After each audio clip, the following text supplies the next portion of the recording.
It's that time to podcast again. Hey everybody, we're back again with another episode of Random Encounter and the latest and greatest news going on over at RPGFan.com. Since I'm a week behind, we have a bit of a backlog, so let's jump right on into it then, eh? Over in the features department, we've got Crowdfunding Chronicles Volume 11. Tina's gone into checking out a few neat things. Grand Guilds look really rad. I'm pretty down for a tactical RPG with cards. And Hunt the Night is a really beautiful looking 16-bit dark fantasy game that also has got a lot of flair. So I definitely have a few things on here on my list of things to check out. Kyle Seeley has been working on a really in-depth feature focusing on Akitoshi Kawatsu and the non-linearity of Sega Frontier, which focuses on exactly what the title says, the open-world landscape that Kawatsu attempted to explore through the Sega Frontier series and how he attempted to push boundaries in an otherwise technologically limiting world. Since this episode comes hot on the heels of Mother's Day, you can go check out the big feature we did, the 20 best RPG moms and 2 bad ones, that was contributed to by a bunch of staff focusing on, as you would guess, a bunch of moms from RPGs. Now the bulk of the news comes in from our reviews department, where they have been very busy with a variety of projects. First of all, there's SteamWorld Quest, Hand of Gilgamesh, that Jonathan Logan reviewed for us, which looks really promising, honestly. The other remake that hit the Switch recently was Final Fantasy VII, which Zach Wilkerson took on, and apparently it still stands up. Also on the Switch recently is what I recall to be an indie darling is VA11 Hall A, or Valhalla, which Alana Higgs, who I'm now saying her name right, reviewed, and again, apparently it stands up really nicely. And last episode, Alana spoke about Arcade Spirits, and her review is now live, so by all means go check out that game, because she had a lot of great things to say about it on the episode, and has a lot of great things to say in further detail in her review. Neil Chandran took a look at Fell Seal, the Arbiter's Mark, which looks like a really rad strategy RPG that he gave RPG Fan Editor's Choice to, so definitely on my list of things to check out, and should be on yours too if you're into the whole SRPG thing like I am. Bob Richardson has continued his journey into the adventure gaming oeuvre, reviewing Life is Strange 2 Episode 3 for us. He's gone through Episode 1 and 2 and is carrying on, so we can only presume he's got some more good stuff to say about the series as the game develops. Another review from Zach Wilkerson, Brave Hero Yusha EX, was dropped, which is an improvement over its original free version. Has a lot of nice improvements that Zach says is a welcome addition to the game. So by all means go check out his review of this little 8-bit shout out to the old school games like Dragon Quest and such. And finally, the last review is by myself, Greg Delmage. I did a review of Left Alive that took me a few weeks to get through because it took some work. It's a game, and it's got its problems, but there's a few small good kernels in there as well if you are willing to check it out. So check out my review and see what all I had to say about that. Had a bit of a shake-up this week in the music department because, shockingly, not everything was done by Patrick. But that being said, there is still one review done by Patrick Gann, and he reviewed Psychedelica of the Black Butterfly, Aiko Shimomiya. It's an OST for the one of the 2 Psychedelica games that comes on the heels of Psychedelica of the Ashen Hawk. And then the other one was a review by Peter Triesenberg of Project Estadi's next work called Darkness, and has a great selection of music from the entirety of Kingdom Hearts.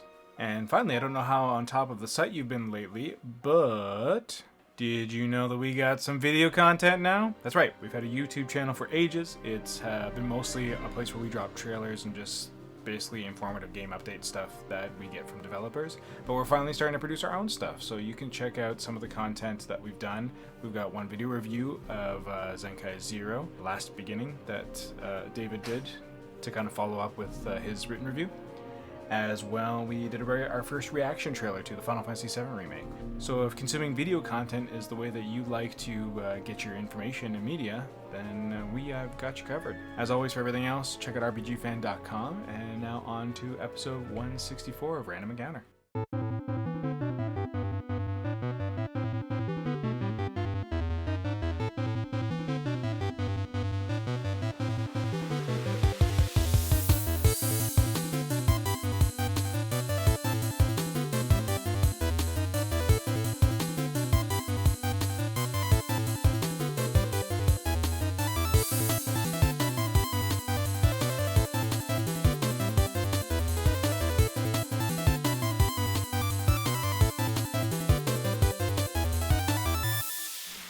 Hello, folks. Welcome back to Random Encounter. I am your host once more, Greg Delmage. It's been a while since I've been on the podcast. From what I understand, Caitlin did a pretty rad job without me, and I don't know how I would have guessed her to do otherwise, because she's pretty rad. But yeah, you can find me on Twitter at Greg Delmage, also GDelme on Discord. And I am joined by two other lovely folks. I have Hilary Andreff. Hi, everyone. Where can people find you, Hilary? The best way to reach me is I'm EP Fire on the RPG Fan Discord. EP Fire, what's that from? How did that come about? It's sort of a mix of an Earthbound reference and just the term EP because I really like collecting video game music. You get that straight EP Fire on your, I was going to say your shelf, but I suppose everything's digitally these days, so whatever. I mean, I'm staring at a shelf full of CDs, actually, of video game music right now. So I still have some. I've been lucky that a lot of friends have been going to Japan recently for trips. Sadly, not me. Oh. But for every person that says they're going to Japan, I'm like, I will throw money at you. Get me CDs. Right. Because just save myself on the many dollars of shipping. And sharing the mic and also sharing living space with Hilary is Lucy Gray. Hi, everyone. I'm Lucy Gray. I do social media, so I occasionally post funny things on the internet. I can be found as Jess Idris, JESIDRES, at both Twitter and on Discord. And again, that has nothing to do with your name remotely, so where did that come from? That was pen name originally made for when I did silly illustrations on the internet. Oh, neat. Like illustration, like single panel comic kind of illustration, or? Well, at one point I did do a webcomic for 5-6 years, and then just the name stuck. Funny story. That was my introduction to her through a mutual friend before I even met her in person. It was, hey, look at my friend's comic. So. Oh, neat. And then eventually you two came together, became friends, and decided we can live with each other and not ruin everything. Yep. Wait, we did? Is everything ruined? Okay, no, we're good. So yeah, two new voices, at least to me. I mean, I've heard Hilary on the podcast before, and I haven't heard Lucy on. I know you did Retro, right? Yeah. You haven't been on Random before. Nope, I've never been on Random before. Popped my podcast cherry with Retro. Oh my gosh. It's okay. That's Hilary can't even handle you right now. That is totally okay. We have all over the place schedules over here, but I'm glad that I was able to like twist your arm into just coming on for Roommate Fun Times, and I don't know. I like having new, fresh voices to speak with sometimes too, because it's not that there's anything wrong with chatting with Caitlin and Peter and Mike all the time because they're great informative sources, but it's just nice to have a new dynamic. And who knows, maybe I might die in a trash fire because maybe we'll have no chemistry and not get along, and it'll just be 10 minutes of straight silence before we get to anything. What? We talk all the time. What's going to happen? Sweet baby Jesus in a trophy case. What? Well, did you ever run into that back in like MSN Messenger days? I don't know if you remember, if it were not so much remember, if it was a thing for you where you would socialize and meet someone and you'd be so eloquent typing, but then if you ever had to like actually physically hang out with the person, you were suddenly just like had the worst chemistry and just couldn't talk. I don't know if you ever ran into that. I'm kind of remembering a little bit of that from my like early Final Fantasy VII message board days. Ooh, that sounds juicy. It's not as exciting as it sounds.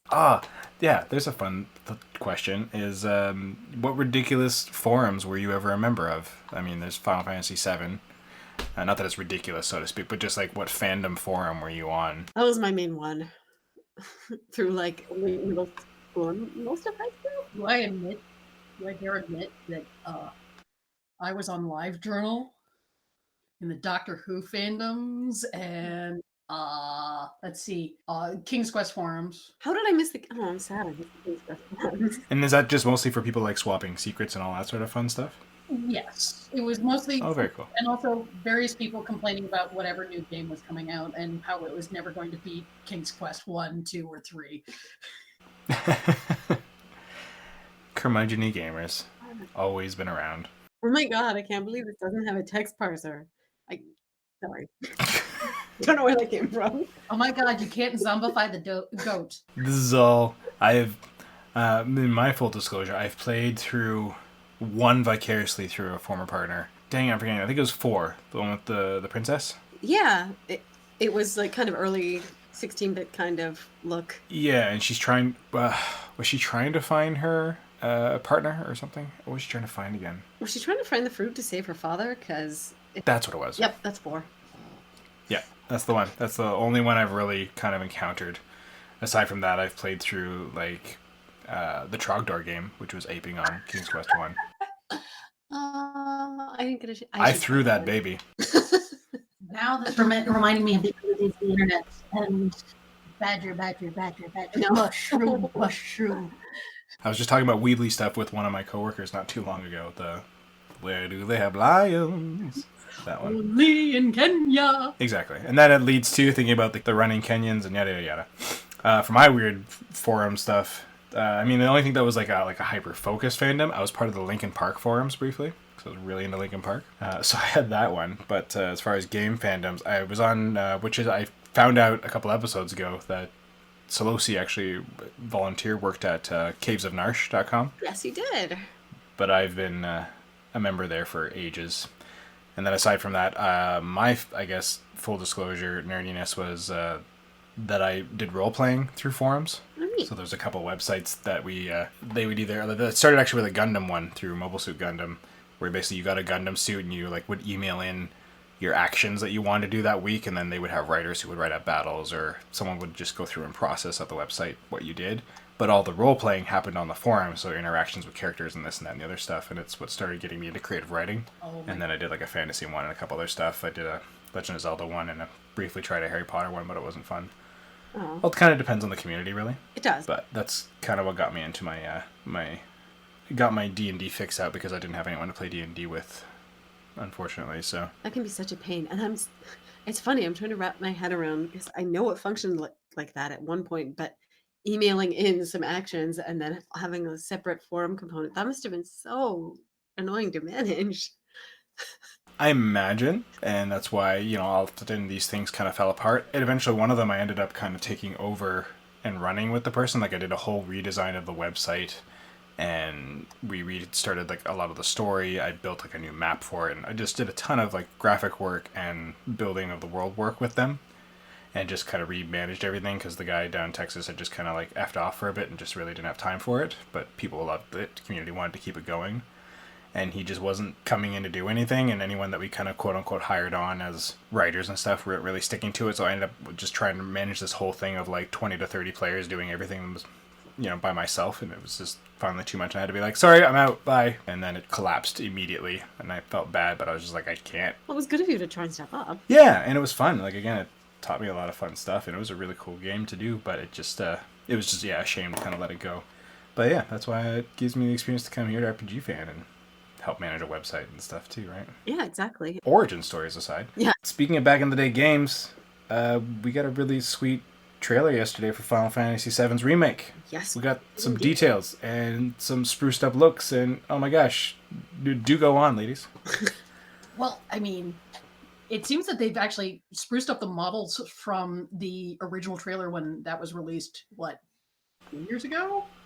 2015? Yeah. Wow. They've spruced up the models. We're finally seeing gameplay. Though the big thing that I've noticed is that the magic has changed. It's, in the style of Final Fantasy 15. I'm not sure how I feel about that. Yeah, I would agree, because I wasn't a huge fan of how magic was used in 15. It was very powerful, but it felt nebulous, like almost like a chore to do. Yeah, and I mean, for a lot of people, the materia and magic of 7 was a big part of why they loved that game. So it's going to be interesting to see how it's handled going forward. Yeah, the plug and play customizability of the entire party system, and focused around the materia system, and how it also helped your stats grow in a way kind of similar to the Esper system, but still very different. They definitely grew from that to make its more skill focused thing, which was really neat. And people want that. I don't know why they would mess with it all that much, but at the same time, if they're completely changing the engine and how it plays, it might just necessitate it that we can't get those kind of skills interacting the same way in a more action combat environment than the turn-based environment.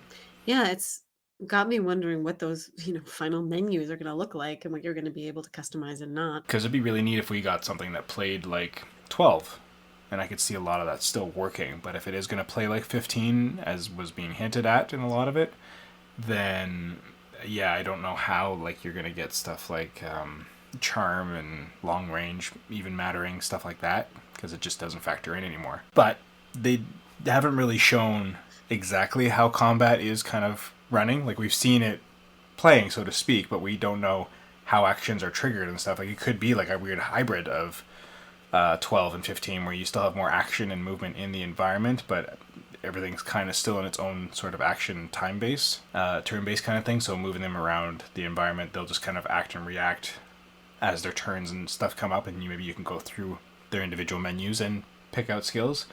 I think that'd be very neat and still allow you to be able to like run in and out of combat with a little more like the action of 15. But coupled with that battle system, it could be really neat. Yeah, it's fun to speculate. We really don't have a complete picture of what a full battle is going to look like yet. We don't even know what engine it's running on, if it's going to be on the 15 engine or it's going to be on Unreal. Yeah, Luminous, right? That's what it's called, I think. And we don't even know if hair gel is equipable. Oh yeah, that's right, because you had the like the bathing suit outfit, right? No, I'm getting confused now with Xenoblade Chronicles. When was the hair gel from now? I don't know if I ever found that. The hair gel is that if it was raining, normally their hair would flatten in the rain, but if you had the hair right in 15, yeah. In 15, their hair would stay upright. You're using a space solely for hair gel, and it was the best joke of the entire game. I'm sorry. You don't need to be sorry for that. There was also, that's right, the other cosmetic one where like your clothes just wouldn't get dirty. Yes. I think was also another accessory or something. I would use that. I want that to exist. Just wearing a belt that like makes it so you never get dirty. Yeah. It's like constant prestidigitation. Exactly. As a teacher, that would be the most amazing thing ever. Well, what grade do you teach?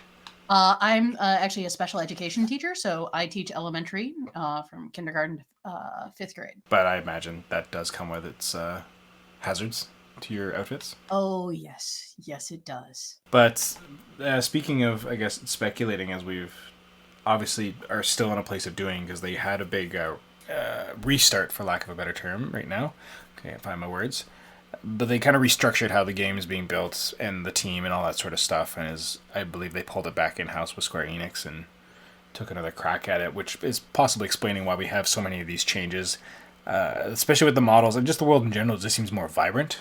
Doesn't seem as gritty as what we were seeing before as well. Agreed, and that really triggered kind of like a nostalgic feel with me when I was watching the trailer. I know we were kind of talking about this internally, but it really triggered this sort of like, yes, this is FF7 kind of excitement. Yeah, I would agree, because FF7 definitely is its gritty steampunk kind of vibe, but it was all presented very vibrantly. You know, the models had very bright colors to differentiate them in their blocky glory. And even the backgrounds gritty and detailed and mangled as, like, you know, Midgar gets in the slums and all that sort of stuff. They were still very bright and vibrant and stood out to be a very electric kind of world to feel a part of. Right. There were always like kind of bright pieces. And that was sort of the thing that when Advent Children came out way back in the day, people complained about was it was sort of almost monochrome when you looked at the colors compared to the wonderful vibrance colors of the original PS1 game. Yeah, the fact that they just kind of washed everybody out into black leather instead of having those different character pieces that differentiated them. I mean, even Aerith's pink is a bit subdued and all that sort of stuff. And not that there's an entire problem with that, because I see how they were trying to ground it in a bit more reality, even though it was unapologetically very science fantasy. They definitely muted a lot of the world to make it feel that hyper-realistic vibe, which it seemed they were definitely aping on in the previews that we got back in like 2015 and since, kind of thing, that they were trying to amalgamate that world vision as opposed to making it more true to what the original was. So I agree, Hilary, with the dialogue we've been having with the staff that, yeah, this feels a lot more like Final Fantasy Reborn, so to speak. Final Fantasy VII Reborn, so to speak. Yeah. I still want to see Tifa. I'm a little sad she hasn't made an appearance yet. She's my favorite. Yeah, you and Scott both were quite upset. And Steph, our social media maven, was is oddly curious about how Japan's going to approach her modeling and choice camera work. I don't know. Yeah. Let's not cross that bridge. I'm less curious and more. Please don't. Exactly. I'm hoping that it's not going to be too gratuitous. I mean, they could have done any amount of like that fan servicey stuff even in Advent Children, and they definitely didn't. I mean, she was incredibly modestly dressed, I found in that. Yeah. And I don't remember there being anything that was particularly fan servicey outside of just like comedic moments. Yeah. Which were funny in their way to kind of, they were jarring in a sense that they pulled you out of what was happening. Yep. But it wasn't gratuitous or anything like that. So if they stick to that kind of model, I think it'll be fine. And even Final Fantasy VII itself wasn't super fan servicey. It had a few like funny moments and like the, I went into your drawer and found your underwear. No, you didn't. You're right, I didn't. I played the piano. I still love that recently another gaming website did an entire article on the toilets of Final Fantasy VII. And the fact that they, rarity of Japanese games, they wonderfully detailed all the different bedrooms and bathrooms of Final Fantasy VII. And I think that's definitely something worth applauding, because I still wonder to this day what happens in the world of Pokemon. Where did they go? Where do people sleep? Does everyone just sleep on the kitchen floor? Yeah. All right, but the first Final Fantasy to do that was 6. True. I'm trying to remember where the detailed toilets and stuff were. Or not necessarily the toilets, but like just the fully fleshed out homes were. Yeah, that too. I'm thinking of Vector in 6. God. Kefka's in a cell at one point, and there is like a little toilet, and yeah, he can be. But I think that was the only one. It was just Just everywhere else was like worse than a prison, apparently. You know, if that's the only way I could get access to a bathroom. Just go start throwing your fecal matter at cops. Ugh. Arrest me. I Wow. need to go. Okay, no. Greg, you have me on a podcast and I immediately bring us down to toilet humor. You know, we need to class the thing up sometimes. Oh goodness. Okay. But no, it's a valid point, though, outside of that. Like, you're right. It's one of the few games where they put so much work into the world building and the environments themselves. Like, I mean, that's why people still talk about how great those pre-rendered painted backgrounds and stuff are, which is kind of what we all sort of wanted from a remake, was just that everything cleaned up. But it seems like if they go into that same level of detail in this 3D world, it's going to be just a joyful playground to run around in. Yeah, the one thing I am sort of hesitant for is they are still saying that they're going to release it in chapters. And why are you hesitant about that? Just that, I mean, I'm one of those people who likes to have the whole game at once and have it with me. Yes, it's sort of like going back and hearkening back to when we had to put in multiple discs, but Let's just look at it. Let's just look at it that way. I don't have to wait for the next chapter. It's just please insert disc 2. But we had all the discs. Yeah. We didn't have to wait a few months to get the next disc mailed to us or anything, right? Oh no. So it's a bit of a flimsy argument. I mean, I get it if they want to break it up into chapters for focusing on giving each segment its proper due and development time and everything like that. And if they pace it the same way they pace the originals and break it up at the same place, that's fine. But just it does seem unfortunate that we aren't just going to get it all as one big complete thing. But then I wonder how worried they are about it going into development hell like Final Fantasy 15 did. And then they've once again are caught with their pants down, having released a teaser and everything far too early. And then fans are left on the hook for, what was the development time on 15? Oh jeez, Peter would be upset It's like, because it was over a decade though, wasn't it? 10 years. Was it actually? That's what it says on Wikipedia. So yeah, 10 years. That's an insane development time, and I don't think they want to get stuck in that again, so I guess this is their way of kind of stopgapping that and giving players at least something to sample throughout this probably, you know, going to be 8 to 10 year process. Yeah, and I think part of the real point behind Lucy's joke is sort of like the attention to stopping points, and that does need to be a consideration. Like, hopefully, it'll be well placed, paced. Yeah, exactly. Like, I imagine they'd be idiots if they didn't. I imagine they'll be rounding things out nicely, which each of the discs mostly did. Like, it wasn't like, all right, you're about to go into this battle, please insert disc. Right, exactly. You know, they space things out nicely. They're like, cool, you're just leaving Midgar and heading off to the first town. Now's a good time to switch it up. Oh, we've just had a major event. Switch out the discs, and then it picks up after, you know, Meteor is exposed and all that sort of stuff. So if they play with that, it will likely be a lot more acceptable. And unfortunately, it just is what it is. Even though I agree it'd be nice just to have it, I just don't think they're obviously going to go back on that. It was nice to have that moment of hope.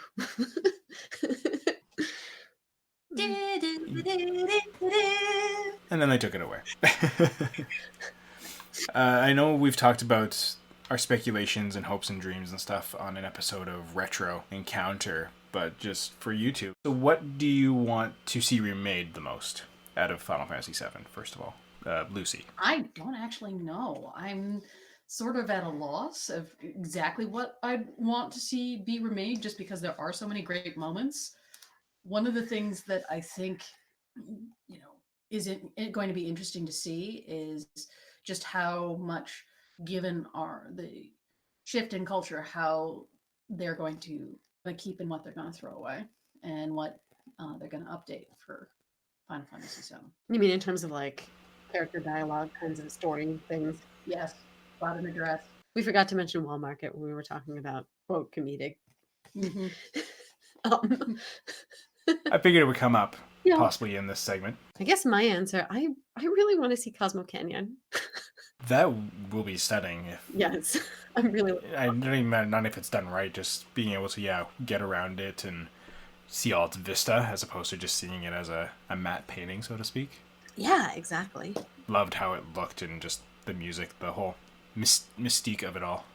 Sorry, you were saying? Yeah, that's basically what I was going to say. Is I remember when I was originally playing this long ago, getting there, and it was just, it really did have such an ambiance. It was one of those points in the game where I was totally refreshed with it and wanted to keep going. Yeah, because there was such a change of pace, not simply just in how it looked, but just that iconic piece of music for it as well. Yep. And very obviously trying to nod to Native American culture. But it definitely broke up a lot of what you would expect, not only from the game at that point musically, but just from Final Fantasy as a whole, right? Yeah, like just the way it broke up the story and how, yeah. And speaking to that, I would love to see that whole, that little galaxy model thing in the new engine. It would just be stunning. I was also thinking of that specifically. Yeah, that would be amazing to see. And I guess leading up to that, I wonder like if they'll do like the Fort Condor battle, like that mini game, if that's still going to be a thing, or how that would get kind of spruced up, because that'd be really neat. Yeah, it would. For myself, I mean, I said it not so much on any of the podcast, but I'm just really excited to see Mr. Dolphin make a comeback. Yes. I'm just really curious how they're going to figure that one out. And I'm curious if they're going to involve, with all the stuff that's gone on since, like how much of, not necessarily what they're going to cut and trim and fix localization-wise and such in Final Fantasy VII, but also how much are they going to insert from the extended universe now of Crisis Core and even Dirge of Cerberus, or if they're just going to keep sweeping that under the rug, right?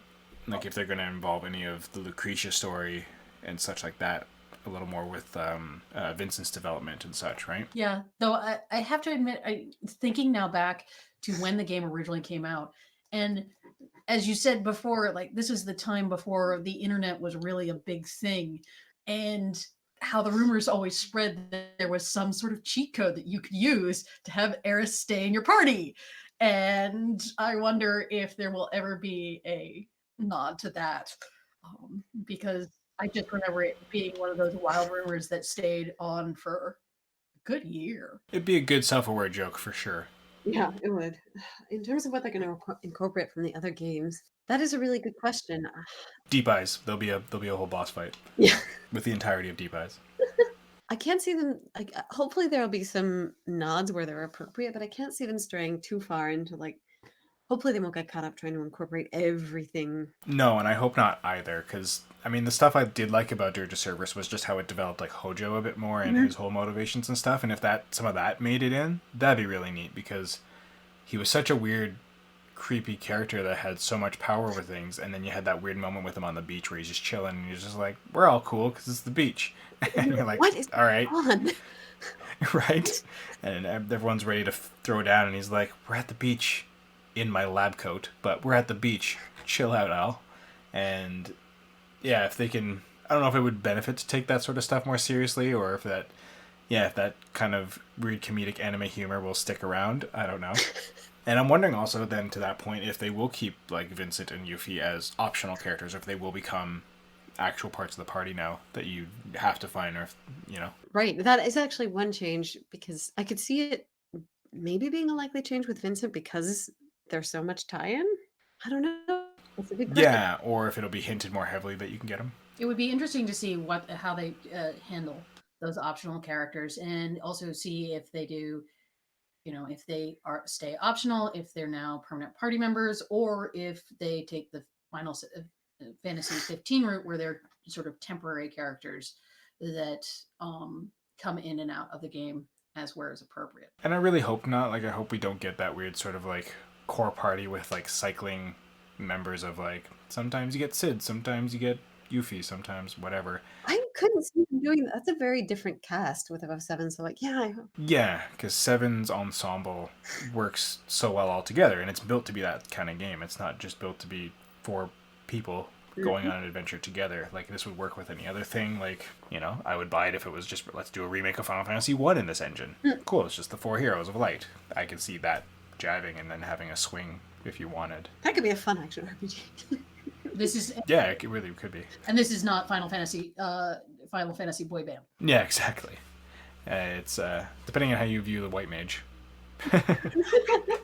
But you know what I mean. But yeah, it begs wondering if they're going to tie them in now that they've become such an integral part of the world since, or if they're just going to keep that nod to the retro nature of the game at this point and what fans remember by being like, no, you still got to find them and unlock them and do the right things. I would prefer it personally if they kept it that way, but people want to make money, so they might just assume it'll print money just to make you have access to everybody. Or they'll do the annoying thing and make them DLC. Aww. But I think they know better. You think. I mean, given the revisions they've already made since and the amount of work and the amount of history that's on the line with this project, I feel like they'll be smart enough to play it safe with stuff like that and not get too greedy. But yeah, like you said, people could get their hands on it. Yeah, and that brings me to one of the really core questions about this whole thing is it seems like they're likely to play it extremely safe and try and keep it close to the original. But is that actually what's going to happen? Yeah, and who knows? And that's what I was going to, I guess, segue into with my other question that sort of feeds what we were talking about before, is what would you most want to see in the game as far as, like, what quality of life change do you think could benefit going into a newer engine and could use some fixing up in the game? Well, as much as we talked about like more active versus more passive battle systems, I think I would actually appreciate some battle updates in general, just kind of streamlining it and making it faster. Especially damn summons. Yes, exactly. They're not as bad as some other Final Fantasies, but still. Looking at you, 9. And I have to say that for me, as much as I love those matte paintings, getting to explore some of those beautiful locales, I think, as much as people complain about 15 and how it played, I did like the fact that you could go almost anywhere and just see so much of the world. Oh yeah, I that's one of the things I hear as a positive about 15 very often is that you can just explore the city. Yeah, getting through the world is fantastic in that game, and that's, I think, was a lot of its saving grace for a lot of people, is that most of it was really fun to play, even if the story was really rough and poorly conceived in a lot of ways. It was just really great to wander around that world. I just like seeing the little shiny things and going, ooh, piece of candy, ooh, piece of candy. Accurate. I hope they don't go the route with summons like they did in that game, though. It just made them feel like they didn't really matter and not tacked on, and I can get it if you're trying to go for that hyper-realism and not wanting them to be OP, but there has to be a better way to balance it out, as opposed to just sporadic random moments of when you're feeling in a critical situation. Yeah. Especially with how many summons there are in 7, unless that's one other thing they'll cut down, which I really hope they don't. Let's not even think about that. Yeah, I want my Knights of the Round. Exactly. I want that, what's his name? I start with a K, the one that was the bull that we've, like, never seen ever since... What was his name? Yeah, he did, like, the earthquake thing. Kiro? I can't remember what it was right now. Kujata. Thank you, Kujata. Yeah, if, I would... Even though I know no one really knows or cares about it, so to speak, to a point, it would be great to have it come back along with everything else. Or at least not be pushed aside. Yeah, gotta honor a lot of what the game was, and I think that's, like you said, if they play it safe and stay true to what the game was, I think that's gonna lend them to having a better received product. They can definitely futz around with how it looks, with how it handles better, and trim some of the fat, but ultimately, a lot of that experience, I think, is gonna go over a lot better if it plays into our nostalgia more. If they can find a happy medium between the two, I think people will be pleasantly pleased. Anything else that you want to see from the remake that you think would improve the quality of life of the game? Oh, I'm trying to think back. It's been a long time since I played 7. For myself, I remember the slap fight, Oh, and I'm wondering how that's going to be interpreted in this, because I could see it being a really neat way for them to have a more full fleshed out battle and actually, make Scarlet not as lame, yeah. perchance.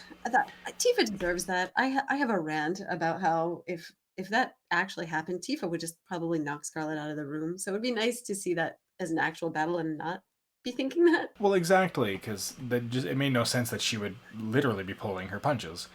So, Exactly. when it's like, and it's not like a random slap would subdue her, so it would make more sense that if they wanted to stay true to it but keep it in the battle system, is maybe, maybe Tifa, because they're prisoners, she doesn't have any of her equipment or gear, so it does reduce her to a point, and then, yeah, Scarlet has stuff that does amplify her or something, or she's just, not just a useless piece of eye candy, as they seem to kind of paint her, who's malicious and has somewhat of a genius brain for strategy and manipulation. But if they make her much more interesting a character to combat, then that could be a pretty neat moment and a really neat fight of feeling like you're struggling against all odds, so to speak, with one character. Yeah, and then that would give a reason for Tifa to be pulling her punches.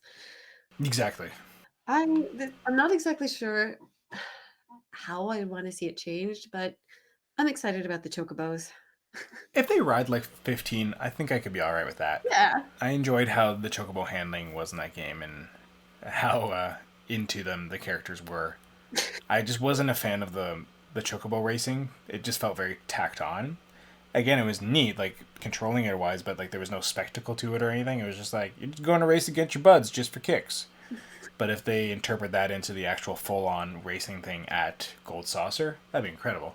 Speaking of Gold Saucer, will also be fun to see and interact with. So as long as we can still pilot submarines and snowboard, and the place is still run by a dude in a not a leotard, speedo. Well, there you go. I really hope they give him a cape or something, just something, because I love how brazen he is to a point, but it just feels a little weird that there's like, who's the boss? Oh, it's that guy, the one in his underwear. Yeah.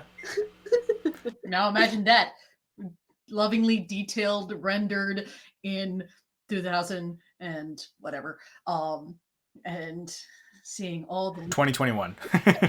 all the lovely jiggle physics involved. I was gonna say 20XX. I am proud of you. But I agree, like, they have, like, some great, I wonder if they'll do some, what's his name, Colonel Armstrong kind of, like, flexing and stuff too, right? He's just, okay with that. I am Dio, shabwing, and then he dabs. Whatever. He needs to floss. If he's still wearing the Speedo, he needs to floss. There's a lot of opportunity. We'll say that. But yeah, the Gold Saucer would be really neat to see a lot of those games kind of brought to life in the new engine. Yeah, is there anything for yourself, Lucy, that you could think of? My first thought is I would want that every time that Sephiroth shows up on screen, you hear the giant chorus, Sephiroth! But that's just because my brain's weird. I appreciate the comedy of that. I unfortunately don't think they will, but that's hilarious. You gotta work up to that, I think. I think if we get Lucy like on the stream with this game, then we can just cue it up as a sound cue every time it comes on. Just have a macro for it. That's the plan. Everyone plan for when the remake comes out. Lucy will stream it and do that. Yeah, that's what's going to get us our streaming copy. Speaking to the trailer itself, I know one of the things that not so much, I guess, yeah, it's being pointed out, is just Barrett's still Mr. T. Yeah. And I don't, maybe from my privilege, a part of me is like, well, is that a bad thing? But I don't know what it is, but that just seems to be the typical black guy that they still think is what black guys are, and that's still what they're directing them into. So yeah, that is one thing. I have to say I would like to see updated, and I would hope that, particularly seeing as when they updated the models, they put more detail, particularly into his model, and pushed it slightly further away from the Mr. T stereotype. I just Yeah. they also do that for the voice acting, because particularly when this is such a monumental game, having representation really does matter. Particularly when you think about how more diverse gamers are, and how much more important it is for people to have somebody that looks like them in a game. Yeah, and they don't have to think that like, oh, this is just a caricature. It's a valid point because right now it's just, oh, they're all crass and rude and swear a lot and don't speak English good. It's like, no, that's not accurate. Japan, North America as well. Does that make sense? Yeah, it does. Okay. It does make sense. It's just, it's one of those, it's one of those hard topics to talk about, and I think that, coming from a place of privilege, I'm not one to really be able to properly delve into it and touch upon it. And I don't want to speak for anybody who could speak about it much more eloquently and much more realistically than I could. That's a valid point, because ultimately, for myself, if I keep going, I'll probably just put my foot in my mouth if I haven't already. But to that end, I guess, again, it's the same reason, too, with how the redesigns are going to come out of, like, yeah, Tifa and stuff, too. Just how are they going to choose to represent any of these people? We don't even know if these are the final voice actors for the game as is.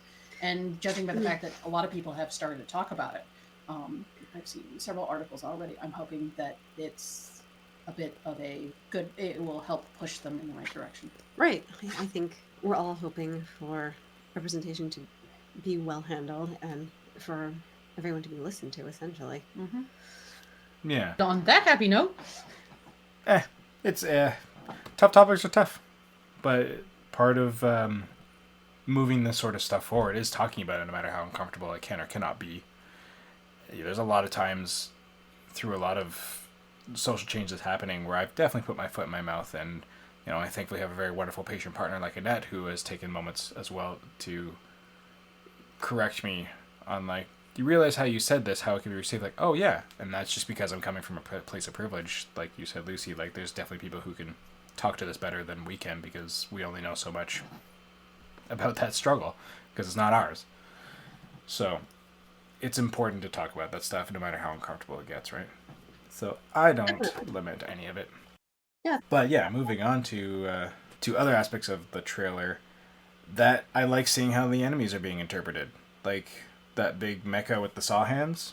I can pretty much remember how that thing looked in Final Fantasy VII originally, and now it just looks that much more awesome. Yeah, and looking at the side-by-side comparisons, it's been really neat so far, because I think it's adding a lot of definition where we didn't have any before. Yeah, because that's really, they pushed after that point to bring a lot more detail and stuff to in-game models in 8 and 9 that 7 missed out on. They at least had the 3D models, but texture-wise they were all pretty basic, which just made for a lot of polygonal shapes that you ended up kind of interacting with. So the fact that they're able to, completely flesh that out more is really going to be exciting to kind of, you're literally going to be rediscovering this world and its inhabitants. Even how they've changed up how everyone interacts, obviously, with the enemies because of the new engine. We get to see, as people have been pointing out, Aerith's fighting style a little more now. That's what reminds me of Alice from Shadow Hearts. oh God, take book, whack, whack, whack. Yeah, she whacks people with giant books. Books are heavy. It can hurt, but it takes a lot of muscle to heave those around too, right? But these are holy Bibles that she's hitting people with. She is literally a Bible thumper. Anyway. We'll let you have that one. No, I was really wanting to see Iris as an amazing bow staff expert and not swinging wild things. That'd be awesome. Because you imagine living in the slum, she's had to learn to defend herself beyond just wild flailing. Yeah. One can hope. Any other ideas, ladies? Details in June, probably at E3. Yeah, that's about it. Hopefully we'll get some more info on this. And in the meantime, speaking of things we've got more info, we also got, probably was overshadowed by 7 for a lot of people, Monster Hunter World, its new huge expansion, Iceborne, got a trailer. It's dropping in September. And I don't know, have either of you delved into the whole Monster Hunter mythos or the world or any of the series? I have not, I fully admit. I've seen quite a bit of gameplay from friends, but to be honest, it looks awesome. It also looks like something that I would absolutely suck at. How about yourself, Hilary? I haven't played any of the games, but I have definitely proofread a lot of features and heard a lot of talk about it. And I think it's worth saying that this expansion is especially exciting because Monster Hunter World is one of those games that's in the series that's more accessible and has really brought in a lot of new players and generated a ton of excitement for the Like me. series. Yeah. I just love the fact that you can have cats cook for you. Have you never? I guess you hadn't seen that before. No, I just love the fact that you randomly get a cat to do something. Well, they also heal you, and they also, carry your stuff for you. They're your good pals. They're around. No, having your cat with you was one of the biggest things that sold me on that game when I first booted it up and was like, I can create a character and I can create a cat person. Oh my gosh. So that was pretty awesome. I remember a friend of mine in Colorado messaging me a lot when he picked the game up, and he was incredibly excited because he named his Palico Nico after the sales cat from Secret of Mana. Yeah. That's pretty amazing. And that's pretty amazing. But that being said, I've been doing Monster Hunter World on and off over the past couple years since it came out. I played it pretty heavily at first. I still haven't really gotten into any sort of regular online play with anybody, unfortunately, just because schedule's not matching up or whatever. And another friend who I was playing with a little more regularly, eventually he was just like, you know what, this game's not for me, I'm out. And I'm like, all right, cool. And it's definitely very much more accessible because I remember trying it on the DS back in the day, and I just found it so obtuse to like try out that I didn't think it would be for me. But they built up a pretty strong game when they revealed it at first, and I had enough people afterwards saying that it's pretty easy to get into, so giving it a shot. It is. It plays really well, so if you don't mind the whole action RPG thing, I would definitely recommend either of you to try it out. But I also get from your point of view, Lucy, you're like, I'd probably just suck at it. It's pretty hard to suck at it, to be honest, as much as it is very complex in how huge the meta is. If you're just playing the game just to play it and not like go for all the best stuff, you can get through the story and get through a lot of the major hunts pretty straightforward. That's good to know. But one thing with this that I felt was missing was like a more snow and ice. There's like a little bit of it in, I forget one of the maps. Where's Mike Slosey when I need him to have our resident Monster Hunter World Master here? And I'm sure we'll talk about it with him at some point. But yeah, having this whole world that's going to be geared towards a whole snow level is really, really neat. I love the fact that like the snow is almost as high as your Palico, and he's just trying to like keep his head above to trudge through, and cares how long those paths are going to linger. Lucy mentioned that right before we came on the podcast, actually. They're pretty unapologetic about shipping Palicos as the cute thing, so they make no mistake of featuring them often enough in most endearing and adorable ways in their trailers and in the game, so rightly so. Looking at you, muscular. Yeah, exactly. That guy kills me every time. I just was like, can I have him as a Palico? But he's basically his own thing, which leads me to, like, someday I want Palico hunters, darn it. Do I want to be human? I want to be a Palico. I want to be beefy like that guy. It's all about getting his protein. I did also enjoy the fact that somebody described this new expansion as a possible adding New England to Monster Hunter World. The frigid north of America.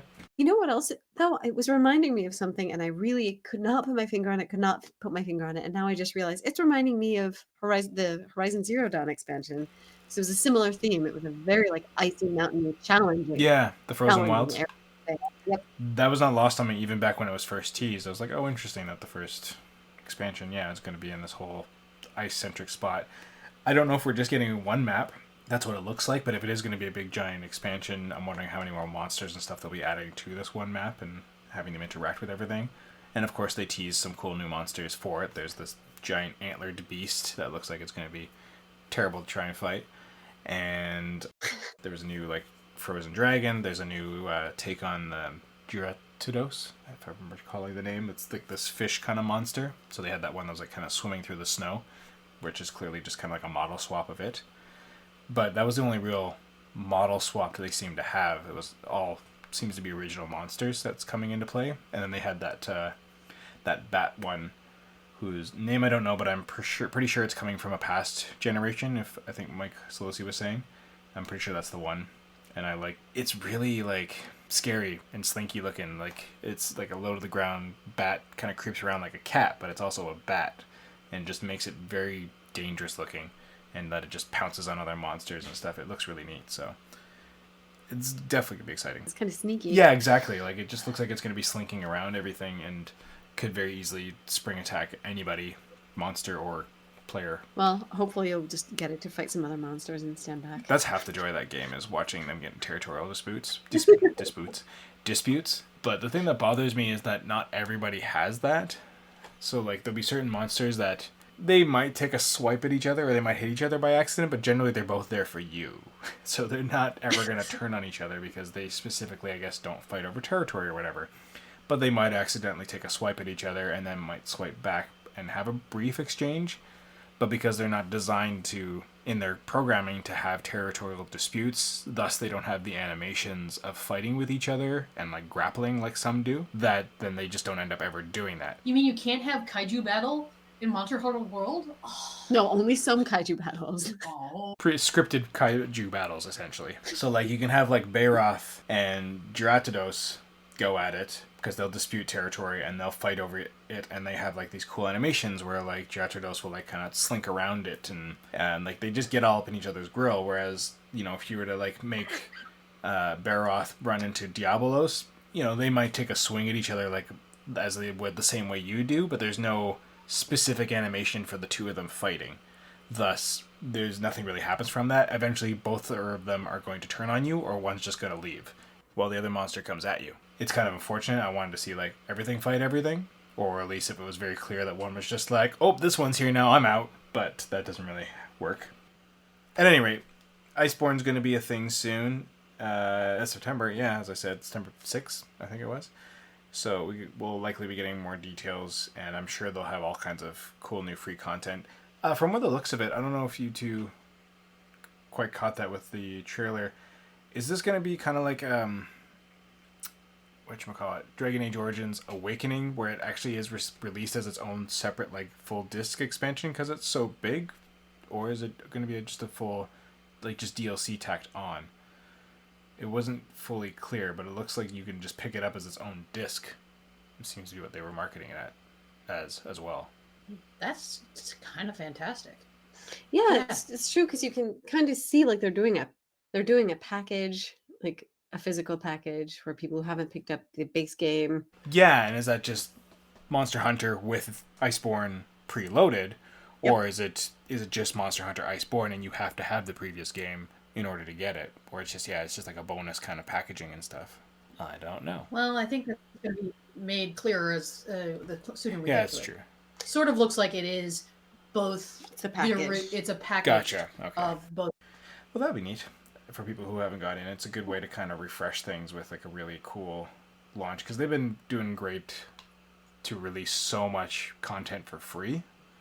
Like so many monsters have been added to that game, and a lot of really cool events. So for them to have a fully fleshed out big piece of DLC that I'm guessing is going to have a pretty lengthy chunk of story that's going to be maybe not the same length as the core game, but it is still going to be a whole new experience. It's a great way to, I guess, reinvigorate the title without fully releasing a new one. Yeah. I have a question. I know there was a Monster Hunter World Final Fantasy XIV crossover. Oh, yeah.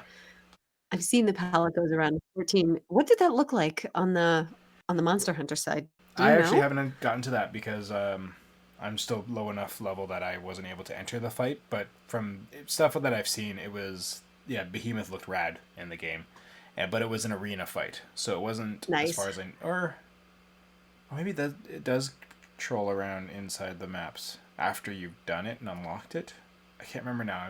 I feel like I was talking to Slowsy about it, and I think he had said that once you had the content, it could just randomly show up. Or maybe I'm wrong. And I do seem to remember there was also at least a Japanese-only armor set that was based on Final Fantasy. I think it was in the North American release too. It was part of like if you did the arena battle, and once you got so much of the quote-unquote tickets from that battle, I think you could pick it up, because they did that with the crossover with Horizon Zero Dawn. It was a special event, and you got special tickets that would let you unlock a set that basically made you look like Aloy. Even gave you Aloy's face. And why would you not want? Yeah. So basically, this game has done a wonderful job of kind of introducing new Well, things. exactly. I mean, Ryu's in it, for goodness sakes. And Dante. Yeah. I'm still trying to get the Mega Man armor for my Palico because I want a little pixelated Mega Man running around at my side. Yeah. But I think it's really neat how they've done so much cool crossover with not only in-house Capcom stuff, but just stuff outside as well. So it'll be interesting to see how much more of that grows after the initial investment in the Iceborne expansion, and then just how much more we get from that.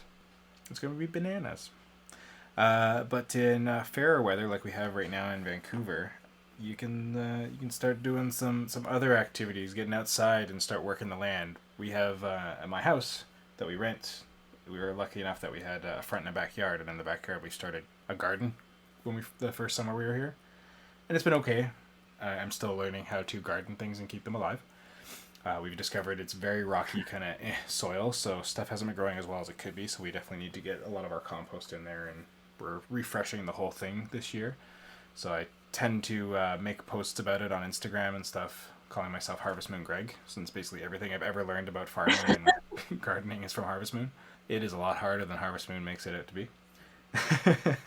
I'm sure. But I've never gotten into Stardew Valley. But you two were talking that Stardew Valley had some new information and stuff dropping.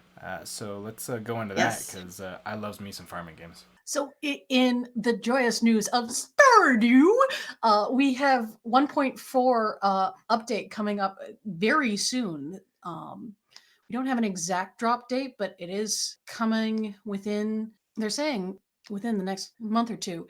And the really neat thing about this is that it seems that they're adding a lot of stuff to not only the multiplayer aspects of Stardew, which a lot of people have been hoping for, but a lot of more post-game stuff. So beyond the original first 2 years that really is the core of the game, which, as somebody who is now on her third game in her, I think I'm still in year 3 on my third game, the fact that there's going to be more stuff to added into that end game stuff really is exciting and really interesting. It's also great because it means that when people join my pre-existing farm, they can't spend all my money. As Concerned Ape has made sure that with this next update, if you're playing among multiple players, it evenly divides the money, so you can't have somebody go and make it rain over at Pierre's so nobody else can buy stuff. But that's pretty neat. What other stuff's kind of missing from Mountain Multiplayer right now? Well, this isn't necessarily multiplayer specific, though. It might be if you're playing with me and I die in the mines a lot. But it looks like there's going to be a capacity to buy back items you lose if you do pass out in those battle areas. For those who are unfamiliar with Stardew Valley, it's sort of like an adventure farming game. So there are 2 major areas, mines and some desert caverns, where you can actually fight enemies, and you have weapons, and you actually do kind of, You don't quite die, but you do wake up in the hospital next day with most of your stuff missing, which kind of bites when you've finally gotten the galaxy sword that actually allows you to kill stuff. right. And this is a chance for a lot of people who they get that one thing that they really need, And then it's a bad luck day, and then they end up in the hospital. This is introducing the ability to actually buy some of those items back. So they didn't really have like a Diablo system where your loot just dropped, and if you could survive to get back to it, you could get it back, kind of thing. Oh, that's a shame. No, the interesting thing about Stardew is for these mines, particularly in the Skull mine, the levels are completely randomly generated. So even if you say on the same day go back to the top and start coming back down again, you'll still hit completely different levels. So it's not roguelike in the sense that it's procedurally generated and it stays that way, kind of like the original Diablo. It refreshes every time you go in. Neat. Yeah, it's a complete refresh, which is in some ways great because when you're a newbie and you can't go very far without dying, it allows you a little bit of a chance to get your sword swinging chops down while still being able to explore and not have to just do the same level over and over and over again. There's also, Stardew has really gone through this really interesting journey of with Concerned Ape having released the game with Chucklefish and then bought it back, gotten it back from Chucklefish, and is now doing is putting his focus back on this game and really trying to make this something that is sustainable. Yeah. And it's one of those things where it's really interesting that there's still so much more that can be added to this game, and how, even though it's been now several years, this is still something that people routinely go back to and routinely play on a daily basis. Well, it's the joy of these farming games, and I guess, quote unquote, the casual game is that, yeah, you can casually digest it as you see fit. I mean, I love Harvest Moon and Rune Factory by extension, and I've been playing it plenty on and off and still have ongoing saves on and off, but yeah, I might go through a stint where I'm super into it for about a month, and then I'll just come back to it periodically when I feel like I need that relax, that check out. I forget which website it was. There was a really great article a few years ago that I think Derek Hiegsbergen shared about our craving of, those pastoral themes, and which is why people go for walks in the park or watch more like relaxing films and TV and stuff that takes place in like a countryside, or people used to go to the theater, is to have that escape. And it's the same reason kind of why we play like Animal Crossing and Harvest Moon and stuff like that. It's just that kind of escape from the urban life and suburban life. Yeah, a lot of sim games, really. Yeah, exactly. And the nice thing particularly about Stardew is that... Sorry, what's the game called? Stardew! The nice thing about it is that the controls are not particularly hard to pick up if you've been away from the game for several months.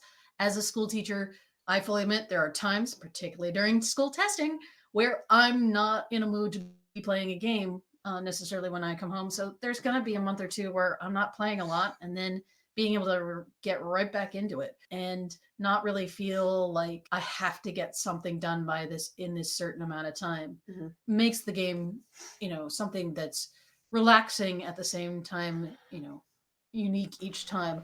I was very excited. I've recently gone back to the game after a 2-month dry spell. There were a couple of little extra perks that people had talked about, and I finally today grew a giant melon. Yeah. I had the image here of this like monstrosity, whatever this thing is.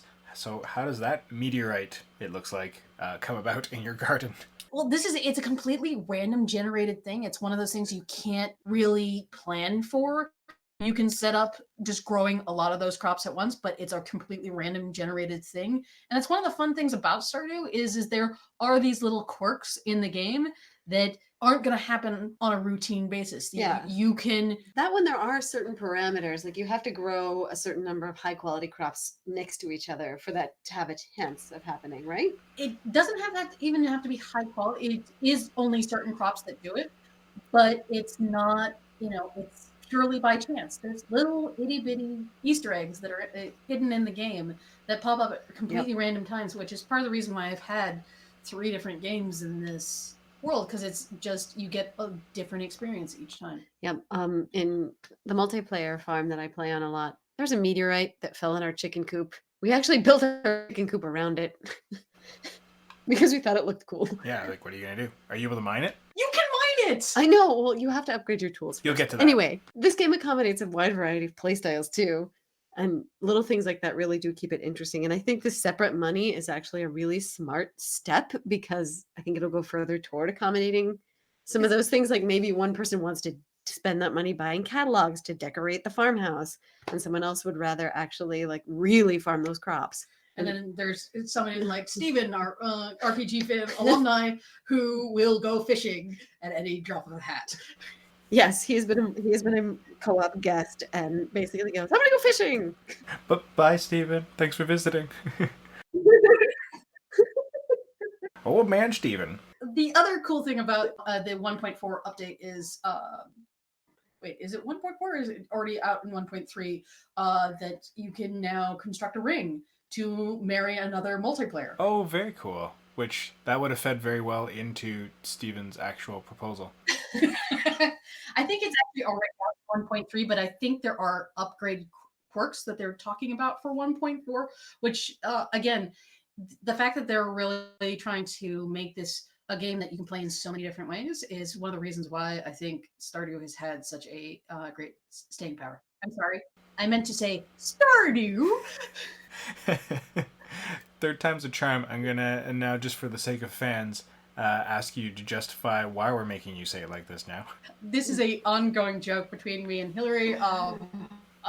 Based on the wonderful videos of Z Frank. At one point, he said a word that sounded vaguely like Stardew, and lo and behold, I stuck to it like a burr. And so now, whenever I really want to annoy Hilary, I just say, "Hello, do you want to play some Stardew?" I pictured that's what the little gumdrop things actually do talk like now. That's my canon. Oh, the Junos talk like Z Frank. Okay, that's good to know. It's now canon for me. I haven't even played the game, but that's canon now. I will not be able to unhear that. Done. Do they operate kind of like the forest sprites and stuff in like Harvest Moon, where they kind of come and help you out? I know very nothing about the game. You can have them come and help you out at the end of in post game. They're actually sort of it's an interesting sort of dynamic. There's two options you can play in Stardew. One is you can sort of buy into this mega corporation Joja, or you can instead decide to rebuild the community center, which has been taken over by the Jinmos. And in the process, if you do certain things for them, like collect certain items throughout the game, they'll restore certain areas of the world map for you, giving you access to more and better things. Right, and I think you get access to like different farming patches and stuff, plots of land. And eventually you can have little Junimo huts on your farm, and it's really adorable. They're like carrying your crops for you. Yeah. That's delightful. And it's what I kind of loved about having the forest sprites around and stuff too, that they would kind of help you loosely. I mean, I'm not sure, I didn't know as much about the meta at that point when I first was playing like Back to Nature and Harvest Moon 64 when I was first introduced to it in them. So I don't know if you had to build up your affinity with them and maybe they'd do more, but they just kind of did the few odd jobs not very well. But it's like, cool, there's a few less crops I have to pick up, I guess. So hopefully the Junimos are a little more industrious. They are. They're just these cute little jelly bean type things that roam around and will fix a bus for you, fix your greenhouse. Yeah, they're way more industrious in that they actually like restore the environment for Oh, that's you. very cool. As far as picking crops, they're okay. They do what is it? I think it's a 9x9. Yeah, it's a square, 9 grid. It's not the greatest, but it's really. At least they're trying. They're just these itty bitty teeny bit, like they're carrying a piece a piece of wheat that's the same size as them, going, I'm helping. They're like Pikmin. Yeah. Yes. I love it. For, I guess, farming games in general, have you both always been fans of like Harvest Moon and then Rune Factory, and now there's Story of Seasons and all that sort of stuff? Have you been playing those all along, or is Stardew your first like farming crack? Or maybe you were into Farm Simulator. I don't know. Yes. No, Tractor Simulator? No. That's one too, yeah. No, I played a little bit of Harvest Moon and I liked it. It was relaxing, but it never quite stuck. Which Harvest Moon was your first? Sorry. Save the Homeland. It was Save the Homeland. Oh, Save the Homeland. I'm sorry. Yeah, it's okay. I mean, it's all right. I enjoyed it, but when I got to winter and realized it was just a rainy season, I was like, table flip. I wanted snow. What is this? I wanted to marry somebody. You can't? Get out of here, game. Take my breadfruit and leave. So I can see how you would be like, about that one. For me, Stardew is my very first. I mean, I was one of those kids who built very insane buildings in SimCity just because I could. And also, it was the one game they allowed me to install on the school computers in high school. But for the most part, no, I haven't. Stardew really is my first foray into farming. And boy, is it taken, apparently. Yeah. And I actually, this doesn't fully count as a farm game, but I remember spending a lot of time at home in Legend of Mana, like taking care of my pets and at the orchard picking crops. So I guess that like half counts. Yeah, it's got its elements. It's just as much as like Animal Crossing would kind of be in a similar-ish vein. Just that little kind of escape. That's one thing I always wish when I finally played Animal Crossing for the first time, like in earnest. I think I tried someone's like DS version once a little bit, but it wasn't until I got it for the 3DS with New Leaf. I loved so much of it, but there was part of me that just kept going like, but I want to farm now. I just want this to be Harvest Moon now, but in this like engine. I want little anthropomorphic people helping me on my farm. But right, I just Aw. wanted to like have a more sophisticated farming experience and like a fishing mini game that was more akin to like like Legend of Zelda and stuff like that. At any rate, I still love Harvest Moon and I still love Animal Crossing. Having the two marry would be really, really cool. I think the TLDR here is that you need to play Stardew because it sounds like it's I very absolutely know I should. Don't get me. I've talked about it before. I've talked about people who are just like, how have you not played it? Even my daughter, who has played it and she loves the crap out of it, and she's just like, you should play it. And I'm just like, no, because I know then my life is gone. Like, nothing will happen for a good year and then some. And I have so many other farms and all these other games that I need to go back to and finish. And it's just like, oh no. I know what I will become. You don't want to leave yet another farm behind. Partly, yeah. Well, I've been playing Rune Factory Yeah. Frontier on and off for ages, which was a great find on the Wii.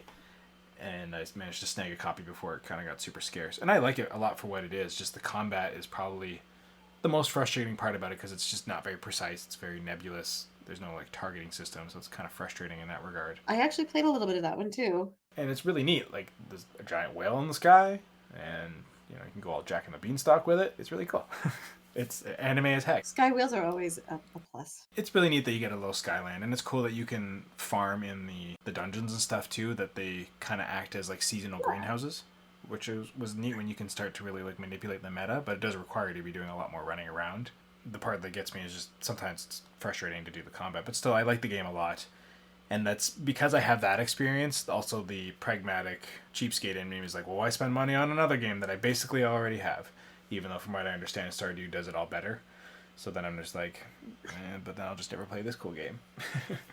Because I do like it. It's got a pretty robust like crafting system, and I don't know how it works in Stardew, but I love the fact about Rune Factory when I first played it on the DS, and that's why I ended up picking up Frontier. I like that you have to like tame your farm animals. So if you want cows and stuff, you actually have to find them in the dungeons and tame them and capture them and use animal husbandry as opposed to just like go down to the store and buy a cow. Well, in Stardew, you do have to go and buy a cow, but you do actually have to raise your Affinity. affinity and Yeah, love. that's more of a Harvest Moon style. Yeah, okay, so it's more like that, which there's nothing wrong with that. I like it, but I enjoyed that spin, I guess, that refresher on the game. How does, I guess, for yourself coming into it, Lucy, from just with Stardew, I mean, for myself and from the sounds of it with Hilary being exposed to Harvest Moon, where we're just used to, like, it's just farming and relationships, and that's it. Do you find it's overwhelming having so much that you can do with, like, crafting and mining, fighting monsters, and all the other stuff on top of that? Like, is it a lot to handle? Would you have preferred to like come in it with just like, I just got a farm, cool? No, actually, I think the balance of there is so much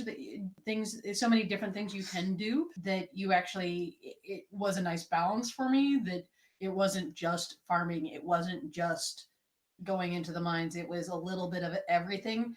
And the nice thing is in that first sort of year that you in game that you play, they do make sort of they push you subtly towards, oh, it's raining, this is a time you can go into the mines, but they don't make it, nothing is necessarily required, and you can play the game however you want, and Including being the shill of a soulless corporation. Which I think is a unique angle for the whole thing. I mean, as you remember from, wait, is this a pointed, like, is one of you a corporate shill and one of you not? not to my Okay, knowledge. because that'd be a really funny roommate dynamic of like you two just like, how could you side with Joja! How dare you? Yeah, no, secretly I took the Joja. Not really. as we go look at your account and you've got like a Joja hat, Joja t-shirt, Joja juice cup, Cola. Jojo cola, sorry. Joja Cola. There is actually a brand that if they're not called Joja Cola, their font really looks like Joja Cola. I wouldn't be surprised if, they inspired it from something. Who knows? I like that that's one thing I will say I did like about Save the Homeland, is that the whole thing revolved around that, is finding different ways to save the homeland. It was definitely probably the most narrative driven, I'd say, of all the Harvest Moons that I've played. But I just found, a lot of the gameplay and stuff suffered in it. But I did like that the relationships mattered a lot more. It was a lot more of a, not a graphic novel, so to speak, but just that level of like character interaction and character growth piece, as opposed to the farming kind of more felt tacked on to the story in a sense, weirdly. Yeah, and Stardew strikes a nice balance there too, I think, because the whole frame, I mean, there is, well, actually, I think you work for Joja, don't you? And then you quit because you're sick of everything, and your grandpa left you a letter for when you're sick of everything, and it turns out to be the deed to the As farm. these games often So, start. yep. So it kind of sets you up to not be on the Joja route, but it doesn't really force anything. Like you can have that narrative story, but you don't have to. And it's really interesting because one of the nice things about Stardew is that there is actually this sole points-based system that you're working towards, but it doesn't actually tell you anything about it, and you don't have any of these like set rewards that you feel like you have to do. It's just like you're playing the game. Suddenly, it's start of year 3, and your ghost of your dead grandpa comes to visit you in the night. And then it gets real. Oh yeah, there's also a wizard. You're totally selling me more, though. A wizard who possibly had an affair with a villager. Dum Yes. dum. Dun dun dun. Yeah, there's some Pelican Town drama if you really look. I would not be shocked, and that feels a lot more realistic than some of the happy-go-lucky stuff that goes on in Harvest Moon, where the only drama is usually your dating and relationship drama. Like, you're the source of it. Nobody else has drama. Nobody in the village is with anybody else. It's basically like, oh, I'm either with this girl, and if I'm with this girl, then all the other girls partner up with somebody else. All right, cool. And that's it. So it is funny, they've added in to Stardew in the last update that if you are dating all of the eligible bachelors, there is a confrontation scene that with all of them. That'd be really great, though, if that happens. Yeah, like if you had to kind of stealth it out, and if you get caught in a lie, then yeah, they all confront everything. That's awesome.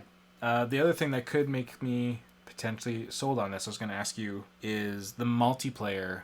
Is it couch co-op, or is it only between different switches? The only way I've played it is we've only played it through Steam. I mean, I can probably look it up online, to be honest, but yeah, so I'm not entirely sure. I know that there has been some issues in the past with various different platforms and multiplayer, but well, I'm sure look it up. I was just curious because if you gave me that answer now, I'd be like, cool, well, I'm going to go spend $17 because I think it would be a real fun, relaxing activity for Annette and I, or Gwen and I, or all three of us. And the last good thing I'll mention about it is that it saves after every day, so you can play it for very small pieces of time at a time, which is how I've had to do that it. was the nice thing that I've always enjoyed about Harvest Moon is you can take it in as big a chunk as you want. Because the diary's right there, you can always just go and save at the end of the day. So you feel like that, yeah, it's that sense of completion, like you've done something at least. So you've gone through a day and you've gone to bed and there you go. So I think that's pretty integral to that relaxing nature of it. Like, yeah, there's no stress, there's no big sense of loss, and there's no need to be like, well, I'm in this like now big long narrative track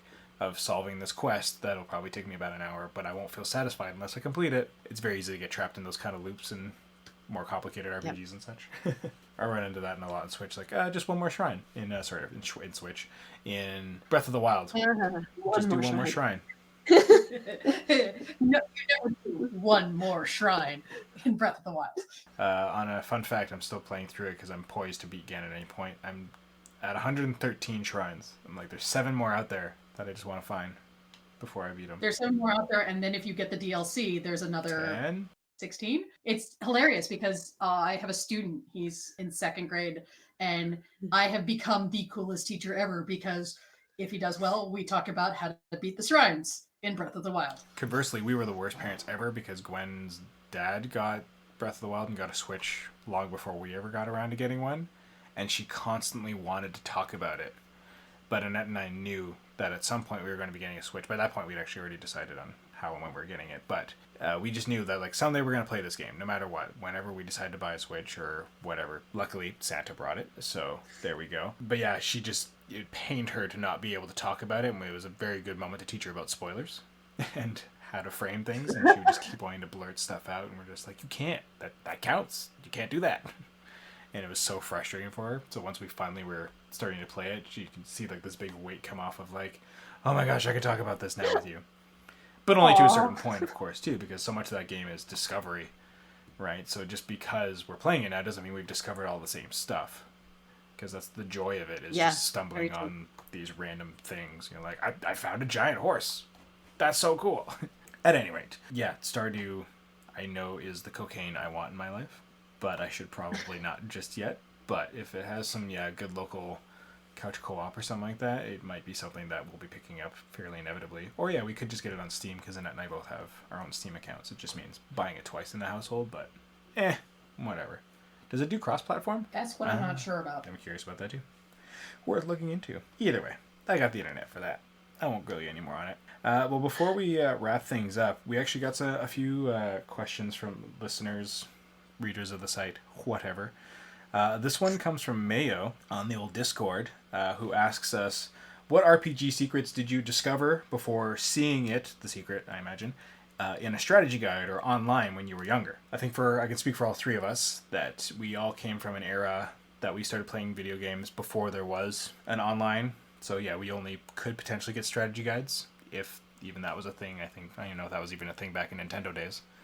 You pretty much had like Nintendo Magazine and stuff like that, which might have the odd nugget, but yeah, what secrets did you discover for yourselves? And I will also add through word of mouth, because I feel like that happened a lot as well. Yeah. Well, really quickly, first, the one I thought of was the secret seashells in Link's Awakening, which I'm very excited for the remake of. I just basically wandered Koholint Island forever once I knew that they existed, until I found all of them. Oh, that's the little like, it's like you can cash them in for stuff? Yeah, well, you get one specific reward that I won't spoil Gotcha. if you collect all of them. And you just kind of stumbled on them? Yeah. I mean, intentionally just kind of wandered, and it took forever. But yeah. And how old would you have been? Was it super satisfying for you to be like, I found this and nobody else knows? Well, I did this over such a long period of time. It was like years. So I'd say I started when I was maybe 9, 10. It's still pretty satisfying age to figure out a secret or something for yourself. Yeah. I have not played it extensively myself, so I don't even know anything about them. So I appreciate you not spoiling it. But I'm excited to... I've only played, I think to the first dungeon, which I had done for an RPG fan project. But I haven't had a chance to go back to it yet. Did you get the cello? That's the important question. Is that the first instrument? Yeah. Yes, I did. Awesome. It got me a cello. It's my favorite instrument. Me too. I've always wanted to play it. There's one in this room, in fact. Oh, neat. Do you play? Yep. Oh my gosh, that's so rad.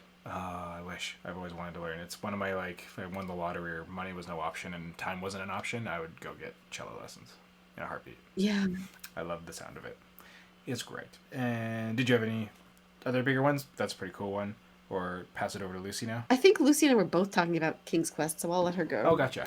Yeah, similar ones? Well, for me, I had a Game Boy, played that, didn't really find anything big secrets, but then my first PC game was Final Fantasy VI, and it was actually, not Final Fantasy VI, it was King's Quest VI.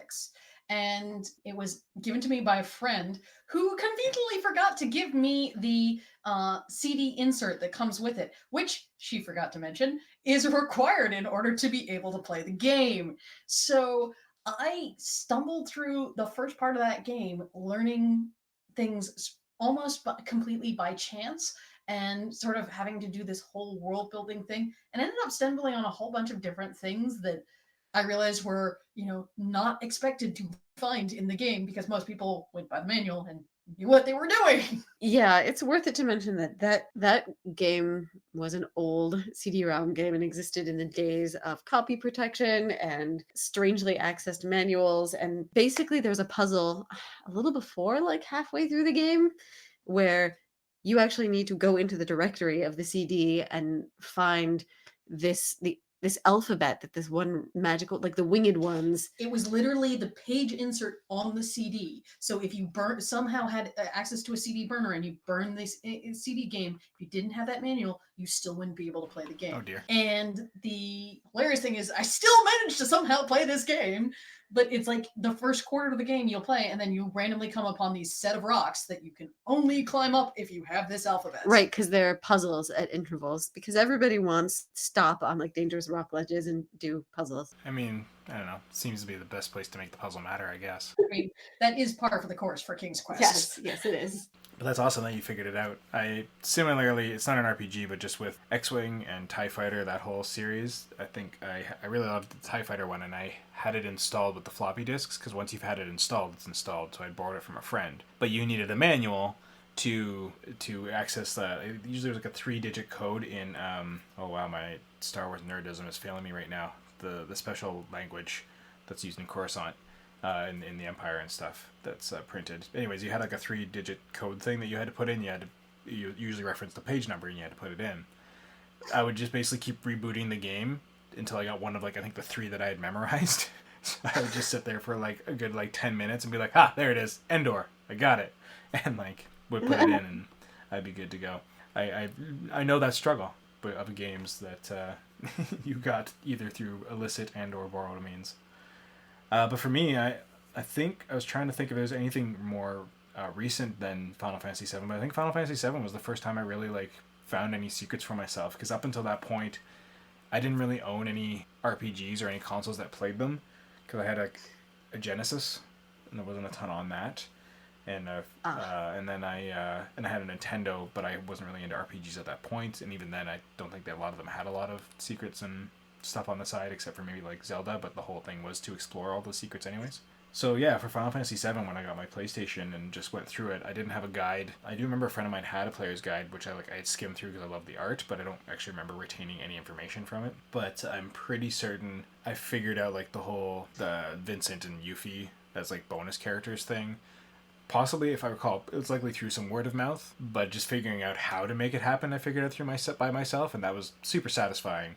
And just, never having used a strategy guide or having access to really online stuff, it was nice to feel my own power, because it's so easy now to just turn to that if you just can't figure it out, and there's so many times where you gotta resist. Because I'm a bit of a purist. I like to go through something once on my own power before I ever go back to try and do a more like perfect quote-unquote playthrough using a guide. I don't know if it's the same for you too. Lucy and I have had some conversations about this. When I was doing 999 for retro, I was kind of insisting on not using those resources. Meanwhile, I will play every single game with an extra browser window open just in case. And I'm one of those people who actually does not mind spoilers. So, I'm one of those terrible, terrible people who's just like, okay, somebody spoiled the end of Endgame to me. That's okay. I could, yeah.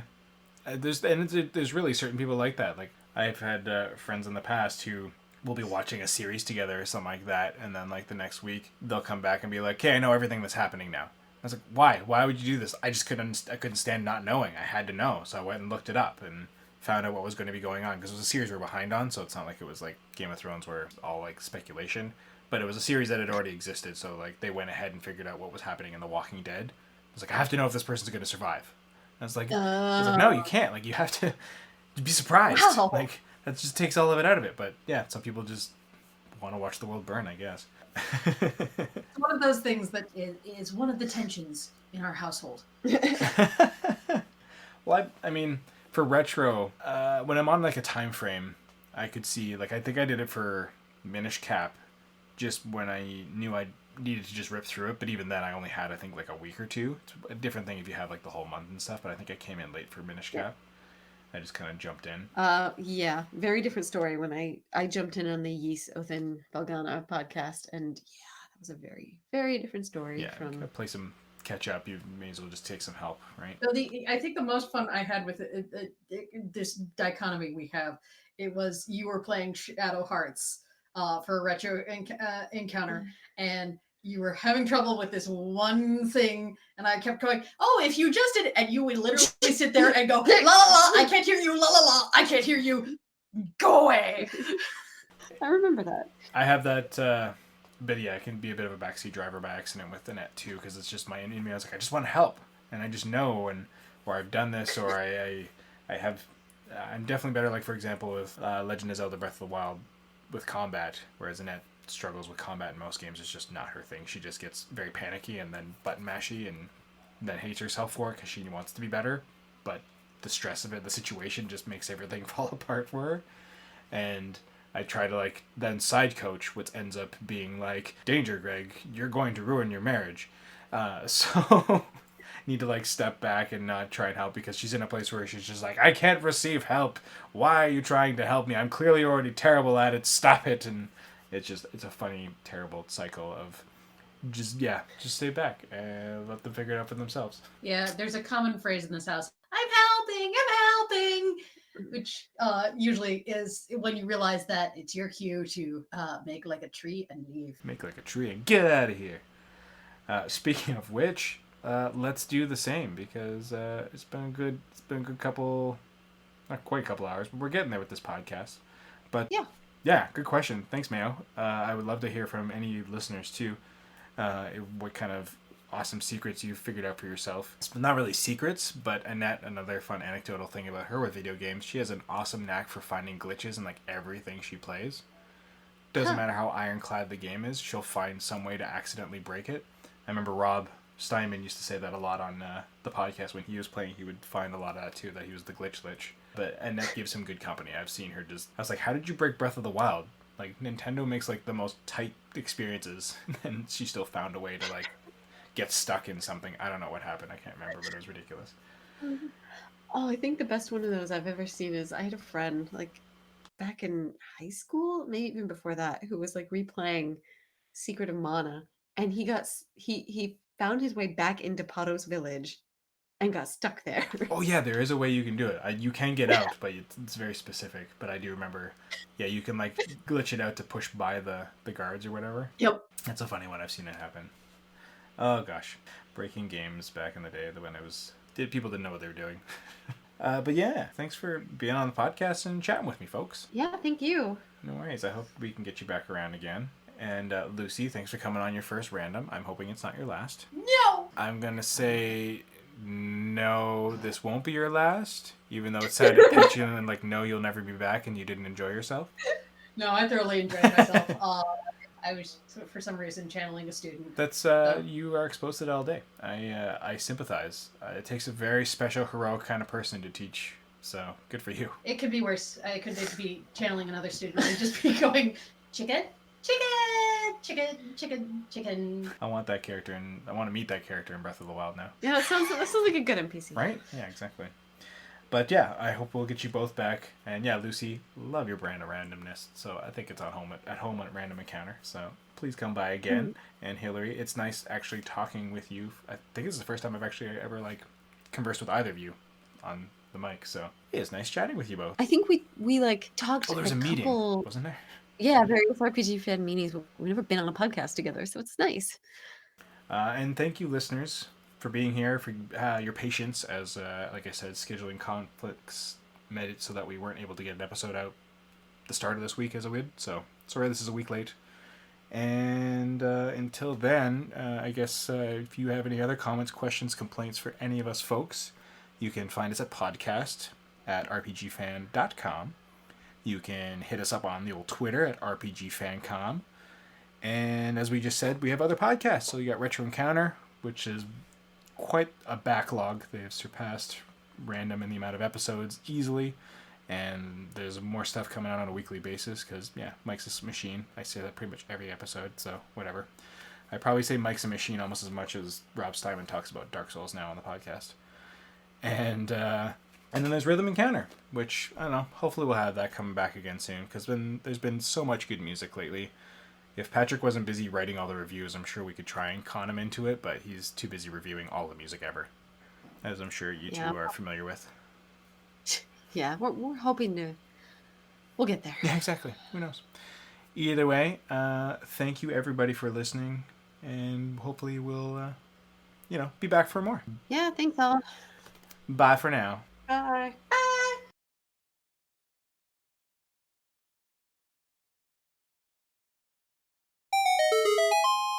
And while the other one comes on you, so. Did you just say... Greg, I don't think you realize it, but you just said, come on, you.